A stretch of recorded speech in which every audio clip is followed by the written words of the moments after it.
RFI, toute l'actualité, Jean-Baptiste Marot. Et tout de suite, on va parler de la République démocratique du Congo qui tourne la page. Joseph Kabila à l'investiture du nouveau président Félix Tshisekedi est sur le point de commencer. Pour en parler, nous sommes avec Alphonse Maindo. Bonjour. Bonjour.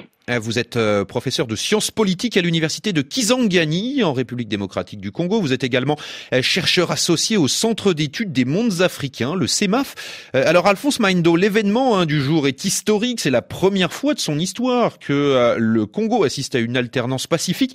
Est-ce qu'on peut dire qu'il s'agit ce jeudi d'un vrai aboutissement pour l'UDPS, le parti de Félix Tshisekedi? Ça concrétise plusieurs dizaines d'années de lutte et de contestation du pouvoir en place pour lui?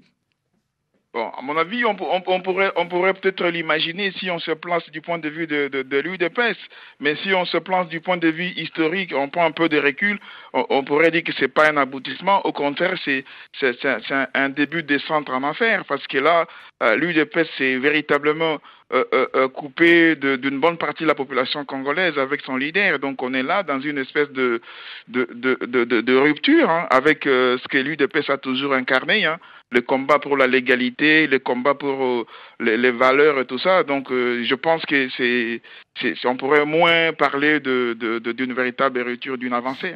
Félix Tshisekedi, le nouveau président, est-ce que vous pouvez nous dresser son portrait en quelques lignes? Alors, donc, si vous voulez, Félix Tshisekedi, c'est quelqu'un qui a, si on peut dire, il a pas fait de grandes études. Il a eu son diplôme d'État, l'équivalent donc du bac assez tard. Il avait déjà dépassé la vingtaine. Et au niveau de qualification universitaire, il a rien du tout, ce qui lui aurait permis d'avoir les titres de président. Mais il a présenté une fausse attestation, c'est établi maintenant.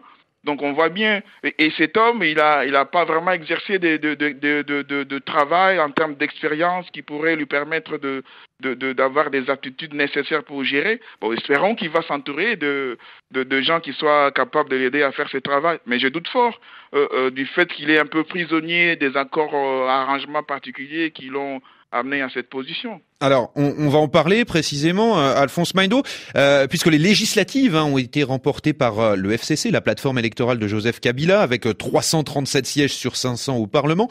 On parle de quoi aujourd'hui en République démocratique du Congo? De cohabitation? Alors, bon, normalement, si on applique les règles constitutionnelles, on devrait parler de cohabitation. Mais maintenant, vu ce qu'on entend à gauche, à droite, j'ai même entendu les présidents sortants appeler à une grande coalition pour pouvoir gouverner, pour changer les choses, pour reconstruire les pays. Donc, à mon avis, on est en train de tendre vers une large coalition plutôt qu'une cohabitation.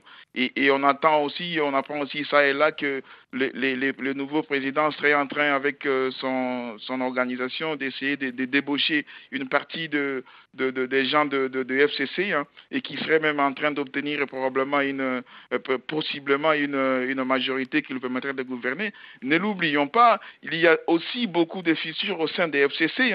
Il y a beaucoup de gens, il y a un certain nombre de gens dans les FCC qui sont pas d'accord avec ce qui vient de se passer, ce qui s'est passé, parce qu'on a assisté à des nominations et il y a des gens qui se sont pas retrouvés dans ces nominations et qui sont frustrés et qui cherchent la moindre occasion pour pouvoir aussi jouer aussi leurs cartes et faire quelques petits arrangements, quelques coups bas aussi à la famille politique FCC.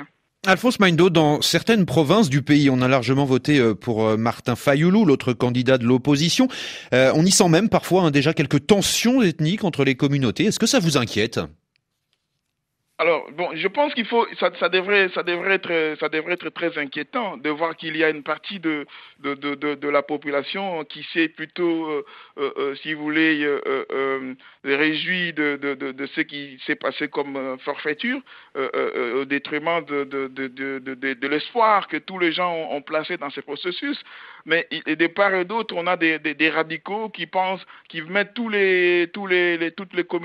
la communauté Luba sur le banc comme si tous les Louba étaient derrière cette forfaiture, ce qui est complètement archi-faux. Et il y a aussi une partie de Louba qui considèrent que les autres n'ont plus le lieu d'être, tout ça. Et donc les radicaux de part et d'autre, ce sont ceux-là qui me font peur, mais pas l'immense majorité. Je pense que l'immense majorité des Congolais sont plutôt dans une dynamique d'unité nationale et de concorde nationale et qui a été forgée depuis de longues années, depuis Mobutu et après aussi avec tout le travail qui a été fait avec la conférence nationale et aussi après avec tout ce qui s'est passé. Donc il y a un vrai sentiment national. Même les guerres qu'on a pu avoir en 2000, disons en 97, 98, en 2000, n'ont pas entamé ce sentiment national qui est très fort. Mais il y a quelques radicaux, on ne peut pas en manquer. Il y a toujours des tendances centripèdes qui veulent mettre à mal ces vouloir vivre ensemble. Mais je pense qu'ils vont pas triompher par rapport à l'immense majorité qui tient à l'unité. Une question encore, Alphonse Maindo, le tour de passe-passe de Joseph Kabila, finalement, ça n'a pas été de faire s'étaler au grand jour les dissensions au sein de l'opposition pendant que lui disparaît au second plan et à le beau rôle, en quelque sorte?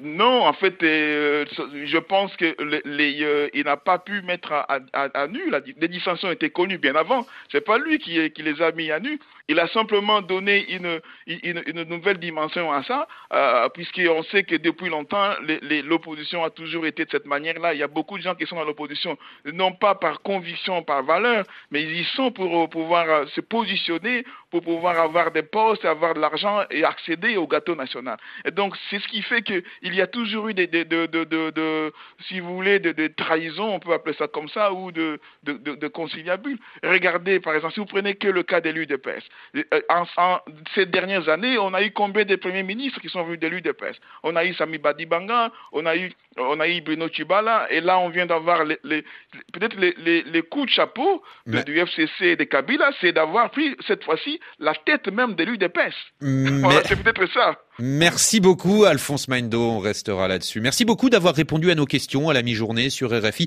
Je rappelle que vous êtes professeur de sciences politiques à l'université de Kisangani et chercheur associé au Centre d'études des mondes africains. Je vous signale également que la passation de pouvoir en République démocratique du Congo, on en reparlera dans une édition spéciale tout à l'heure autour de Marie-Pierre Olfan dans Afrique Midi. Rendez-vous à partir de 13h30 heure de Paris, 12h30 temps universel.